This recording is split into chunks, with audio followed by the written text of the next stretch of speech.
All right, welcome to day 2 of compound interest. Today we're going to take a look at, last night we took a look at interest that was compounded yearly. Well, what happens if your interest is not compounded yearly? What if it's compounded semi-annually or quarterly or monthly? That's what we're going to take a look at today. How can we figure out our account balance when we have our interest is compounded on something other than a year?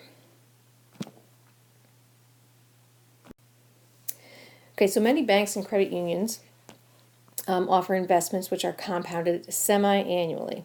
And semi-annually means 2 times a year.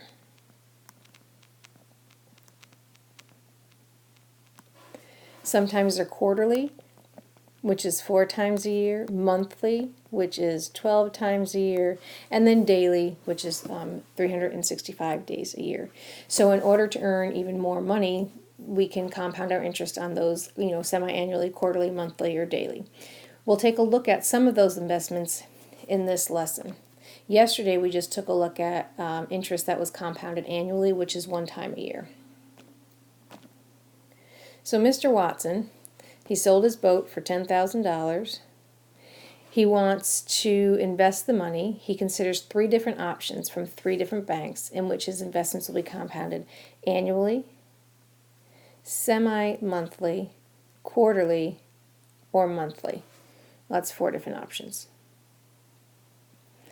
Option 1, Bank 1 will invest his money and his interest will be compounded annually. So again, annually is 1 time per year. How much money will he have after 3 years if he invests $10,000 in an account that pays 6% compounded interest? Okay, so before we do anything, let's define some variables. So when we're writing in our explicit equation, A is our start. How much money is he putting in the bank? And he's putting in $10,000. B is our growth factor, and it's 100% plus 6%, and as a decimal it's 1.06. So when we're doing our now next equation, our start is $10,000. And how will we get from one term to the next? Our next equals now has a common ratio of 1.06, and we're multiplying. So again, we're going to define our variables. X will be the number of years because it's compounded yearly. And Y, again, is your account balance. So just to, when we have let X equal the number of the years, why are we doing that? Because it's compounded 1 time a year.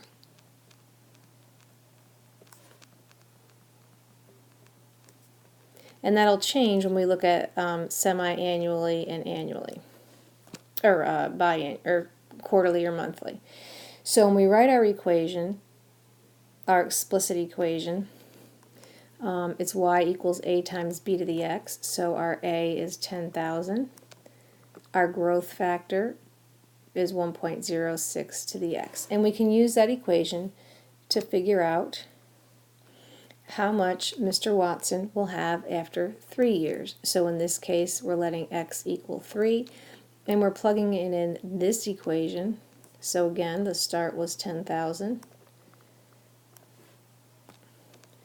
times 1.06, and in this case, it's to the 3rd power because it's for 3 years. And when we figure that out, at the end of 3 years, he will have $11,910.16 after 3 years. Okay, so option 2 is a little bit different. Option 2, he's still investing his money at a 6% interest rate, but it's compounded semi-annually. And semi-annually means twice a year. That's 2 times a year. So that doesn't mean that he gets 6% the first 6 months and 6% the second 6 months. What that means is He doesn't understand what semi-annually means in terms of investing, so the bank officer explains this to him. The teller explains that instead of giving him 6% of $10,000 at the end of 1 year, the bank will split this in half because it's 2 times, and it'll give him 3% of the balance at the end of each 6-month time period, which is 1/2 of the year. So what we're doing, since it's semi-annually, is we're taking that 6%, it's 2 times a year, we're splitting it into 3% and 3%, because 3% plus 3% is 6%. So when we're figuring out our growth factor, our start is still the $10,000, but our growth factor is 100% plus 3%, and as a decimal, it's 1.03. So when we write our now next, start is 10,000, and next equals now times 1.03. And this is the part where we have to be careful. So we're going to write an explicit equation of the compounding semi-annually scenario. So X now does not stand for the number of years. X is going to stand for the number of 6-month periods that his money is in the bank. So X is the number, because it's semi-annually, and 12 divided by 2 is 6, it's the number of 6-month periods.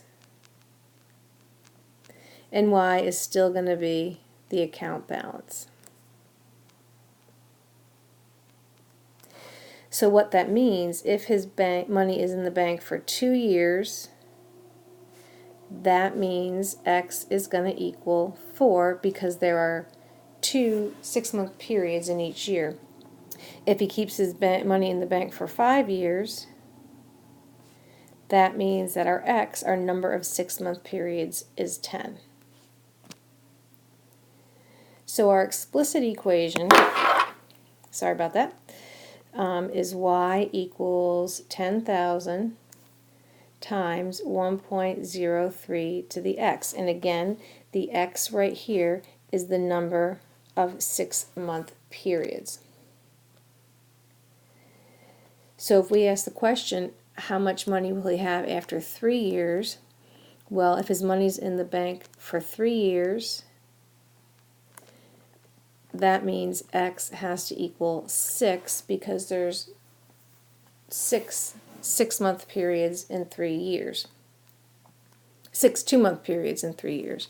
So when we write our equation, we get Y equals 10,000 times 1.03 to the 6. And when we work that all out, we get $11,940.52. So if we compare these two numbers, if we compare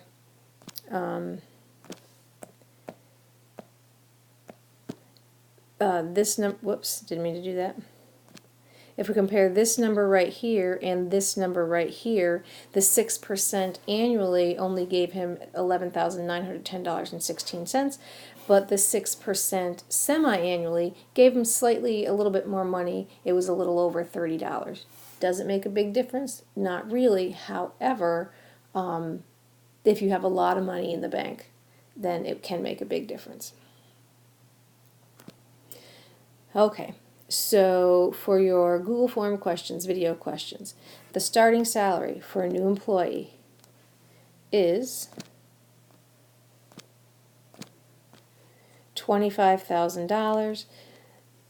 For this employee, the salary for this employee increases 8%, and it's per year. What is the growth factor, the B value, using this exponential equation? And what is the salary after 3 years? And again, it's per year, so in this case, your X is going to equal 3. Please make sure you put your answers in the Google form. And if you have any questions about what we did on this video tonight, please be sure to put those in the question section.